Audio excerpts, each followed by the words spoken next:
back to another coffee and a chat. Today, I want to share with you a question that has come up multiple times.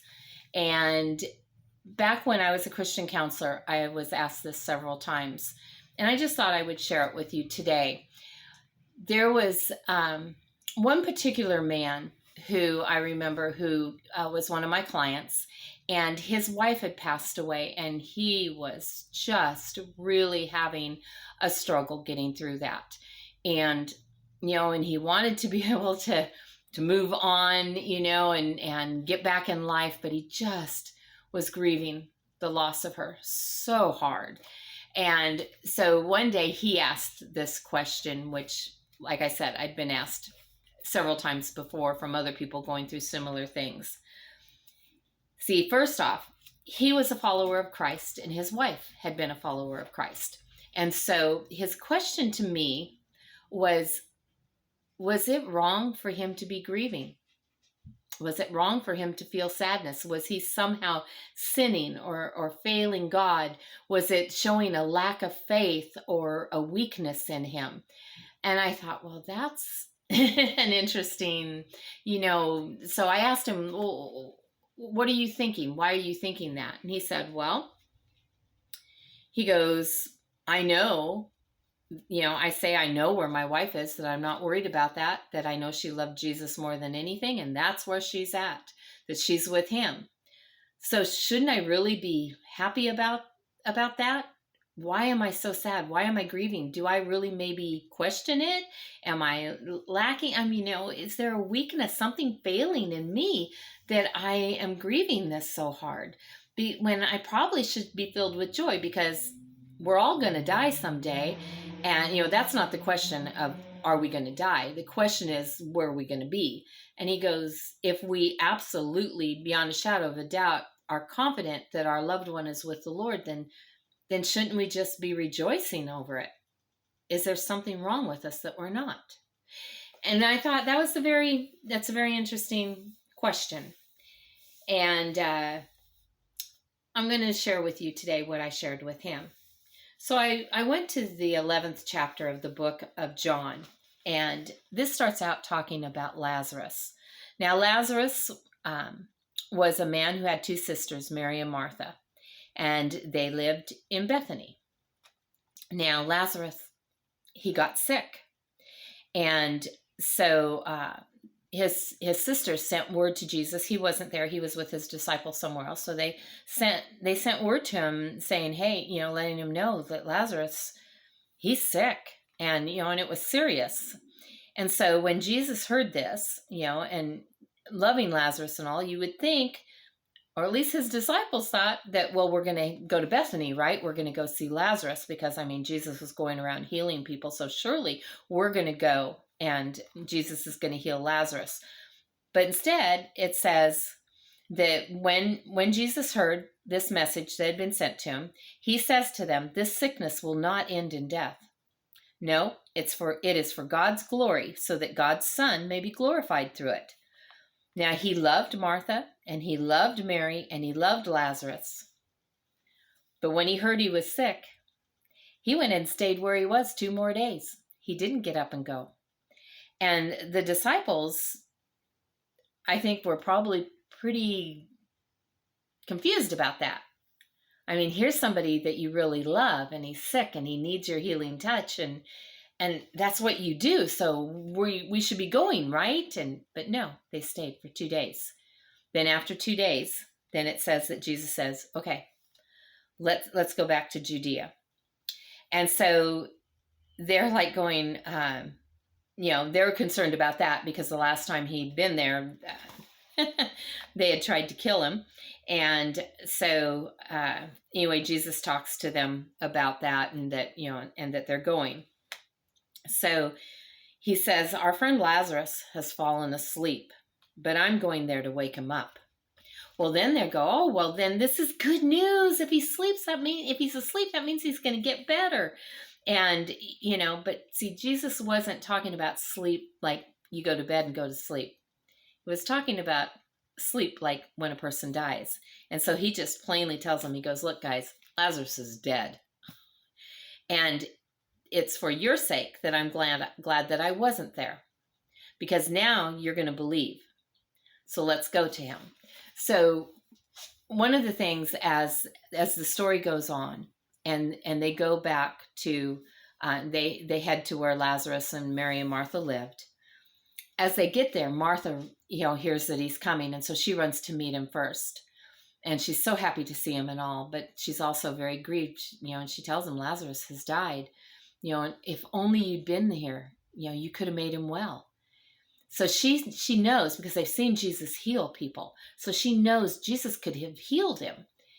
And then when he gets to the house, Mary is waiting there, and she says the same thing. Why didn't you come? If you'd been here, you could have healed him and he'd still be with us. And, and Jesus begins to question their faith in this, and they were still confused. They didn't understand what he was getting at, or what was going on, or why he did this. So there were a lot of people there, the Bible says, that were mourning and grieving, which was the custom anyway. You could hire professional grievers, mourners to come when somebody died, to kind of help set the mood. So I don't know. I don't totally understand that, and that wouldn't be a job I'd want, but part of the culture. And they, all these people were there, and even the people said, hey, isn't that Jesus? I mean, surely if he'd been here, he could have healed him, and Lazarus wouldn't be in the grave right now. And so everybody seemed to understand that, yes, Jesus had the power to heal, but they didn't understand yet that not only does he have the power to heal, but he has the power to raise the dead and bring them back to life. And so he had stayed on purpose. He had waited till Lazarus had passed away so that he could come and show them something new. Now, Jesus knew. To me, there's no doubt about it, because he said, our friend Lazarus has fallen asleep, but I'm going there to wake him up. So basically then when he explains, that means he's dead. So I'm going to go raise him from the dead. Jesus knew Lazarus wasn't going to stay in that grave. He knew Lazarus was okay. There was no reason for him to be upset. But yet it says that as he saw everyone there and they were grieving Lazarus, that he was overcome with emotion, and Jesus cried. And he mourned with them. He did that first. And then he told them, because where Lazarus was buried was in a tomb, or kind of like a cave carved out in the side of a hill. And they would roll a great big rock over the opening to seal it. And so he told them to move that rock away. And then he yells out, Lazarus, come forth.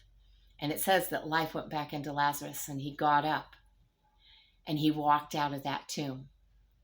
And he was all, wrapped up the way they would wrap the bodies. And he told them, get the grave clothes off of him, get the bindings off of him, set him loose. And he was raised from the dead, and there was Lazarus standing before them whole. Now, Jesus knew that was going to happen. That's why he came. That's why he waited for a couple extra days so that Lazarus could go ahead and die. And then he came so he could raise him from the dead, so that all these witnesses, and there were a lot of them, would see that he not only has the power to heal, but he has the power to raise the dead. And, wow.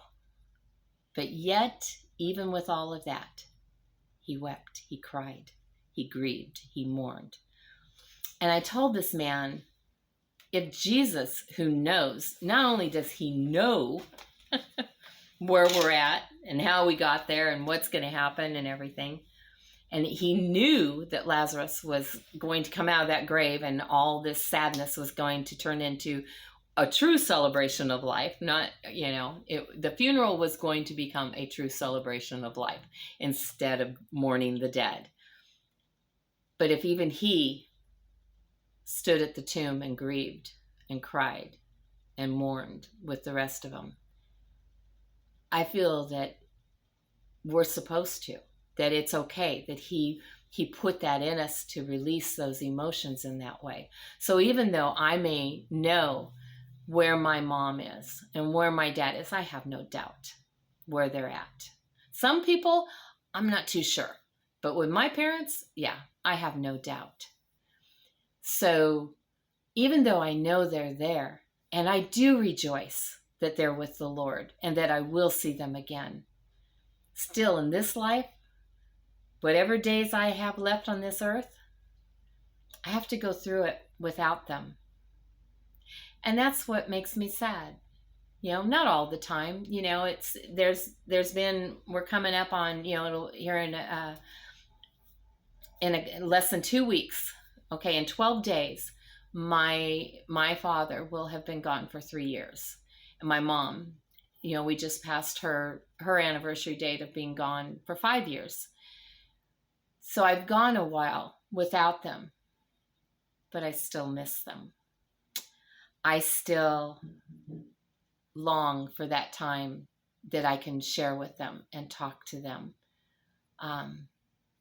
I still grieve the loss for me, not for where I'm afraid they might be or not be or anything. No, it's not a lack of faith. It's not a weakness. It's not a sin. I'm simply doing what I was created to do, and that's to mourn being separated from those I love. And maybe we're supposed to do that. Maybe God put it in us to do that because, see, until we give our life to Him, we're lost to Him. We're separated from Him. And I believe He grieves and mourns that loss. But see, it works in the other way. We start out that way, but then we come to Him. And there is rejoicing. A party happens in heaven every time someone gives their life to the Lord, because that's what matters. That's what counts. So I just wanted to share that one today. I know that there's a lot of grieving going on right now. There's a lot of mourning. I know just even among my own friends.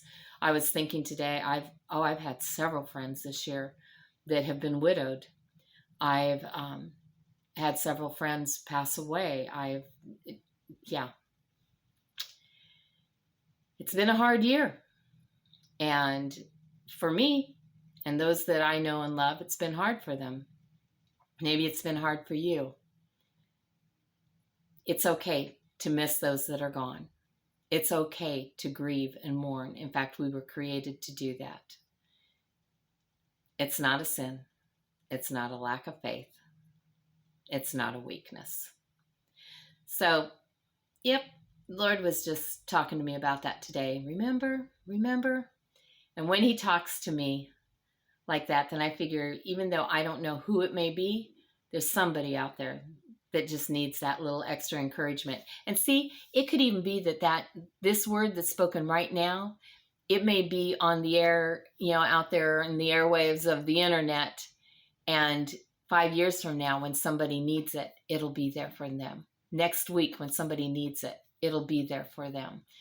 Because, God, it's so beyond our understanding. So whoever that might be for, I pray that it touches your heart and it does the work in you that God has sent it to do. And I love you guys. I hope you have a great and awesome day. I'm praying for you. And some of you, I'm grieving alongside of you for your losses, just as you've grieved alongside of me for my losses. All right. With that, I'm going to say I'll talk to you guys tomorrow, because I plan on being right here. I hope you come back and join me. All right. Talk to you guys later. Bye.